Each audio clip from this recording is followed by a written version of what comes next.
ধামরাইহাট জেলায় আজকে মহেশতলা বিধানসভার অন্তর্গত রবীন্দ্রনগর থানার আন্ডারে যে ঘটনা ঘটেছে আরো একবার চোখ খুলে দিল বাংলার মানুষের, বাংলার হিন্দুদের বিশেষ করে, যে আমরা এবং বিজেপি অর্থাৎ বিজেপির নেতারা যে কথাটা বলে আসছে যে মমতা বন্দ্যোপাধ্যায়ের শাসনে হিন্দুরা সুরক্ষিত নয়, পুলিশ আপনাকে বাঁচাতে পারবে না, মমতা বন্দ্যোপাধ্যায়ের পুলিশ বাঁচাতে পারবে না।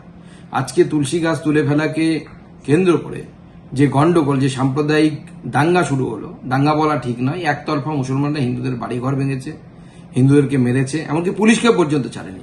পুলিশ কিন্তু একটা লাঠিচার্জ করায়নি, একটা গুলি চালায়নি। দুটো গুলি চালালে দুটো লাশ পড়লেই পালিয়ে যেত। মেটিয়া বুরুজ থেকে হাজার হাজার লোক, মানে মুসলিম দাঙ্গাকারী, তারা গিয়ে সেখানে দাঙ্গা হাঙ্গামা করেছে। অথচ ইতিহাস পড়লে বোঝা যায় যে এই মেটিয়া বুরুজের লোক যারা, তারা লখনৌর নবাবের সাথে পশ্চিমবঙ্গে এসেছিল। আদতে তাদের পূর্বপুরুষ পশ্চিমবঙ্গের বাসিন্দায় না।